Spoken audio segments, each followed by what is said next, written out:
Na verdade, a intenção não é de criticar a igreja. Não é de bombardear a igreja, na verdade. A verdade porque a igreja, ela é santa. Sim. E a igreja é uma. Sim. A igreja é uma só. Somos um corpo. Somos um corpo. Então eu não posso ferir o meu próprio corpo, que eu também sou a igreja. Uhum. Só que a ideia aqui é trazer a luz do conhecimento para as pessoas que estão na igreja, que vivem a igreja institucional, né, também, mas não estão percebendo as coisas que estão acontecendo. Reflexões. É o que buscamos fazer. E a gente tem visto muitas coisas que não estão condizendo com a própria palavra de Deus. E aí a gente vê muitos escândalos, muitas coisas acontecendo. E aí, só para que o povo, os ouvintes, né, aqueles que estão assistindo a gente, possam entender. Não é a intenção de criticar ou bombardear a igreja. Como eu falei, a igreja é santa. A ideia é que as pessoas, a igreja em si, você que está nos assistindo, tenha o conhecimento aberto sobre a palavra de muitas coisas que estão sendo praticadas dentro da igreja hoje, que não condiz com a palavra de Deus. Exatamente.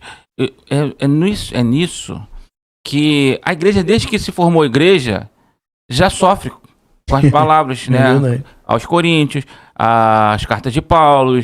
Sempre nós precisamos entender que precisamos melhorar mais um pouco. Sim. Até a volta de Jesus. Sim. Só que muitas das vezes estamos no comodismo. E na igreja atual, hoje, então, com as palavras que você vai entrar no tema daqui a pouco, sobre aquilo que eu quero receber de prosperidade, de cura, e está se tomando uma proporção que está deixando a realidade de lado, que é arrependimento. Salvação. Salvação em Jesus Cristo. Então nós estamos modificando ao longo da modernidade o verdadeiro caminho. A intenção da igreja. Que se deve andar. E o que nós queremos, como eu falei, eu até falei em off aqui também, né, que eu busco muito, eu sou crítico dessa igreja atual. E eu peço em Deus a maneira correta, a forma correta de se falar, para não agredir você que está em casa e acredita dessa forma que está sendo visto, mas que Deus possa, no nome de Jesus, ele trazer inquietação para que você possa orar. E a intenção também não é nem de bombardear essas pessoas, né? É de trazer clareza, realmente. Até mesmo, eu vou além, sabe? Vou além, porque a Bíblia vai dizer, eu citei aqui, ele quer que todos se salvem. Sim. Então, se ele quer que todos se salvem, até aquele que está à frente com como roupa de cordeiro, né? Uhum. Até o líder que está com roupa de cordeiro, ele quer também que ele se salve pela sua infinita misericórdia. Sim. E nós somos esses haja arrependimento, que haja arrependimento até o último momento. Por isso nós precisamos estar sempre pregando, estar sempre, principalmente, vivendo, porque as nossas atitudes falam mais alto do que nossas palavras, né? Sim. Porque aí as pessoas vão ver Deus mediante aquilo, as obras dele nas nossas vidas. Verdade. E você estava falando aí sobre os pontos, né, incomuns, né? Uhum. E eu tinha até separado aqui também. Simplicidade e comunhão era um ponto comum entre todos eles. Sim. Né? E assim, a comunhão que a gente vê da igreja, ou que até mesmo a sociedade espera da igreja, né, que haja comunhão entre os irmãos, né, que possamos ter a liberdade de ir um na casa do outro, de cumprimentar, de falar a verdade, né? E às vezes a gente vê isso se acabando. Eu separei aqui um outro também. Todos tinham tudo em comum, né? Então, que era meu, era seu, que era... E aí, uma outra coisa, que é o terceiro ponto que eu trouxe aqui, que até você também falou, é o crescimento diário da igreja. Uhum. Mas aí, o crescimento... Nessa palavra, você pode ler de novo lá. Não foi pela sua mão, nem pela minha mão, nem pela minha força, nem pela sua força ou pelo nosso conhecimento. Sim. A palavra fala que o Senhor acrescentava à igreja... Cada dia aqueles que haviam de se salvar. Aqueles que haviam de se salvar. Exatamente. É a obra do Espírito Santo. O crescimento da sua igreja. A igreja local, a igreja que você congrega hoje, não depende do evento que você vai fazer. Não é com nossas forças. Não é com as nossas forças. E não nem é com porque nossas você técnicas. prega bem. E não nem é porque... com nossas técnicas. Não é. Não é porque pela eloquência, né, da palavra que você sabe botar ali, não. É o Espírito Santo de Deus que vai trazer aquele que precisa ser salvo. O problema é que nos dias atuais, né? Nos dias atuais, achamos que a igreja salva é a igreja que está cheia. Eita, pega essa aí. A instituição que está cheia, achamos que essa é que está salva, não. Fica nele assim, ó, a câmera, fica nele, pega esse corte aí, fala de novo. Achamos, né, que a igreja atual hoje, ela acha que aonde se encontra a salvação, aonde está lotado. E nem sempre, aonde que está lotado, você vai encontrar salvação, porque o ensino pode ser um ensino ralo que não te leva a arrependimento de pecados, que não te leve à santificação, que não te leve a ser uma nova criatura, a ter fé genuína em Jesus Cristo e ter uma comunhão genuína, de conseguir perdoar o seu próximo, aquele que te fez mal. Então nós estamos projetando uma igreja atual hoje, infelizmente, de você vai conseguir. Você vai alcançar, você pode... Eu já estou antecipando alguns termos, peço perdão. Se você der tanto, você vai conseguir a tua bênção. É verdade. A verdadeira igreja, a de Atos 2, do 42 a 47, tinha o ensino de Jesus Cristo. Ela estava de casa em casa, com alegria e singeleza de coração. Ali havia testemunho da palavra, a comunhão. E falou sobre um ponto que de repente você ia falar, me perdoe se eu estiver antecipando. O povo tinha simpatia pela igreja. Esse texto é muito importante. O povo atual, hoje, aquele que é ímpio, que ainda não conhece Jesus Cristo, ele tem simpatia pela igreja? A pergunta que eu quero fazer para mim, para o Michel, todos que estão aqui, você que está em casa. Eles falam, lá vem o homem de Deus, lá vem a mulher de Deus. Sabemos que existem casos, mas numa grande proporção, nós temos visto que, infelizmente, não é assim. Quando se fala do pastor, geralmente vem na conotação negativa. Aquele cara que pega dinheiro dos outros, aquele cara que faz isso, aquele cara que faz aquilo outro, a irmãzinha que faz fofoca, a irmãzinha... A gente precisa voltar à essência. A igreja atual precisa voltar à essência, porque é essa essência de Jesus Cristo, é essa essência da simplicidade, da comunhão, arrependimento, salvação, é isso que vai nos levar. Aí não importa se tem muitos ou se tem poucos, aí esse ensino, essa prática que vai nos levar àquele grande dia, ter o nosso nome escrito no livro da vida. Meu Deus, é verdade, é verdade. E dentro dessa questão, o que a gente falou que era o Espírito que traz, né? Não é a nossa força, não é a nossa habilidade, né? Aí eu coloquei aqui como um comentário. Não havia marketing. Não, sem marketing. Não tinha marketing, nem taxa de batismo. Sim. Pessoal, eu soube agora, né? Tivemos aí uma igreja, né, que botou lá para se comprar uma camisa, um valor X, não foi? É esse caminho? Foi esse corte o batismo, que nós vimos, né? Foi. Para o batismo. E tá vendo muito isso hoje. A gente tem colocado o dinheiro à frente daquilo que é prioridade na igreja. Verdade. Olha, com a sua roupa mais simples. Com a sua roupa mais simples. Claro que dentro de uma... já que vai haver um mergulho, precisa ser uma roupa que não seja transparente, né?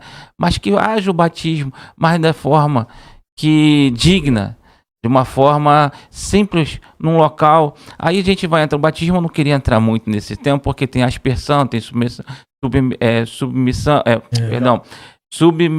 né? Submersão. Que é isso. Então, aspersão. E aí, cada um vai enxergar de uma maneira. Sim. Eu enxergo que o Senhor recebe todos de todas as maneiras, aonde até no arrependimento do rapaz da cruz, ele não passou pelo batismo. Ele teve o arrependimento. E qual foi o batismo dele ali? Exatamente. Então, contudo, aqueles que podem, aqueles que estão debaixo de uma autoridade espiritual, faça de acordo, mas tem a visão financeira. Sim. Se tiver visão financeira, irmãos, começa a orar ao Senhor, começa a pedir a Deus para testificar se aquele é o local para se ficar. Porque às vezes a gente está ficando modinha.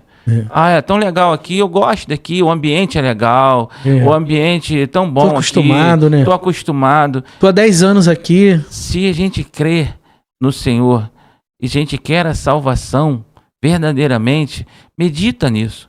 Medita que você não está sendo confrontado. Você está ali fazendo a obra do Senhor, sim. E Deus vai te abençoar, sim. Mas quanto à salvação, é um outro caminho. E a gente tem que ter esse cuidado para a gente não ser pego de surpresa como as imprudentes, né? As viúvas imprudentes. Ó, eu abri uma caixinha de pergunta lá no meu Instagram. Sim. E aí a pessoa perguntou assim, ó. Vejo os erros graves na instituição, mas estou acostumada na minha igreja e com meus irmãos. O que fazer? Sim. Aí que tá.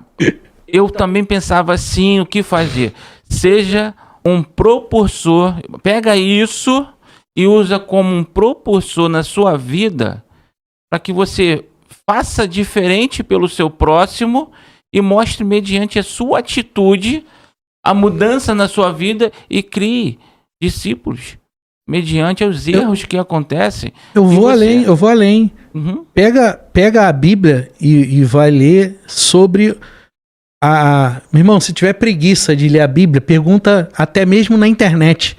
Você vai ter resposta bíblica para o que você está perguntando. Olha o livro de Mateus, capítulo 10, versículo 8. Curai os enfermos. Uhum. Olha o que diz, para ir nesse tema aí. Curai os enfermos, limpai os leprosos, ressuscitai os mortos, expulsai os demônios, de graça recebei e de graça dai. Aí para terminar, Jesus deixa claro, né, que essa passagem que ele está falando, orientação aos discípulos, que é a nossa atitude. Exatamente. De graça receber e de graça. Então, se nós nos colocamos numa posição que existe o confronto, aquilo dali, para mim, aconteceu uma vez, vou abrir um parênteses aqui, um testemunho, uma pessoa acabou comigo na rede social. Porque eu sou uma pessoa que, assim, rede social utilizo bastante, mas busco falar de uma maneira que aquilo que eu acho que é contraditório, que eu possa falar, que é pertinente, a gente vai lá e fala. Então havia assim, uma foto de uma pessoa que foi presa e alguns policiais tiraram lá a foto lá com aquela pessoa que foi presa. E aí uma pessoa postou, uma pessoa da igreja, que eu conheço, tá lá no meu meio de Facebook, ela foi e colocou, olha, isso aqui não é legal. Aí eu disse assim, olha, meus irmãos, com todo respeito, com todo carinho, porque tinha um monte de gente concordando. E aí eu, com todo respeito, com todo carinho, eu tô vendo aqui, olha, mas eles receberam uma oportunidade, eles foram oferecido a eles um suborno de 1 milhão, cada um ia viver muito bem, mas eles negaram o suborno. Sim. E a foto, tudo bem, pode ser um erro, mas a gente tem que dar ênfase àquilo que eles fizeram de certo. Rapaz, foi uma situação que aconteceu, que Deus permitiu acontecer, porque daquilo dali aconteceu muitas coisas depois, que para a glória dele. E aí, houve ali uma situação que ela acabou comigo na rede social. Você faz isso, você faz aquilo e tudo mais. Eu já responsável pelo projeto Rabonil. Naquele momento, o que aconteceu? Eu parei, falei assim, olha, eu fui lá no particular, pedi desculpa a ela, ao esposo, mas ficou aquela mágoa no coração. Sim. A gente fala que não, tá tudo bem. Mentira. Deus sonda os nossos corações. Eu fiquei quase 2 anos. Onde o pessoal falava assim, vamos na igreja tal. Quando falava, que igreja é? A igreja é X. Eu dava desculpa. Não. Sabe? Não. Começava a dar um monte de desculpa pra não ir. Porque eu sabia que essa pessoa ia estar lá. E assim acontece com muitas de pessoas. A gente continua fazendo a obra. A gente sabe que tá errado. Mas a gente continua fazendo a obra. Mas o Espírito Santo tá dentro de nós. Tá lá, você tá errado. Precisa se corrigir. E aí, pra glória do Senhor, Deus permitiu, um tempo depois, eu fazer um trabalho dentro de uma casa de acolhimento. Uma amiga chamou essa pessoa pra estar lá. Naquele dia ali, eu senti uma paz tremenda. E aí eu pude realmente dar uma paz do Senhor verdadeiro. Não é aquele paz do Senhor porque eu vi ela ali, não. Mas aquele paz do Senhor verdadeiro. Aquelas palavras que ela escreveu, sabe o que eu fiz? Eu li assim, todo dia. E eu pensei assim, existe coisas aqui que eu posso mudar. Existe coisas em mim. Em você. Exatamente. Fantástico. Existe coisas ali em mim que eu posso mudar. Ela falava que quando eu entregava uma cesta básica, eu tirava foto. A minha intenção era mostrar para o patrocinador, incentivar outras pessoas a fazer. Só que, por um outro lado, existe aquele lado que você envergonha quem está recebendo. Sim. E ela focou nesse, ao invés de focar na virtude. Contudo, tá errada? Não, existe esse lado. Aí o que eu fiz? Passei a botar um emoji no rosto das pessoas. Uhum. E aí ela falava, você fala muito mal de pastor. Aí eu, tenho que diminuir e saber como falar. E aí eu comecei a... Então foram tantas coisas que aí o Senhor, mediante tudo aquilo que eu vivi, Deus me deu uma música chamada Filho Amado. Queria convidar você a poder ir, né, no YouTube, Spotify, botar assim, Filho Amado, Projeto Rabonil. E ali nasceu uma canção. O Filho Amado, ele muda aquilo que tudo que tinha para dar errado, aquilo passa a dar certo. Mas não é fácil, porque você vai sentir dor, você vai sentir vontade, ira, você vai sentir muitas coisas. E é nessa hora que nós temos que buscar em espírito, passar por um tratamento que não é rápido, é um processo, e passa por esse tratamento e fica buscando no Senhor mudar. E Deus vai dar o escape. Vai dar para o momento e a gente muda. E aquilo dali, a gente se torna uma nova criatura. Então, para essa pessoa que falou, né? Ah, mas tem outras pessoas. Seja uma nova criatura. Usa tudo isso como propulsor para que você possa, no nome de Jesus, conhecer da palavra e instruir aquele que vem pós você a fazer da forma correta. Isso desde que, né, você esteja instruída pelo Espírito Santo do Senhor.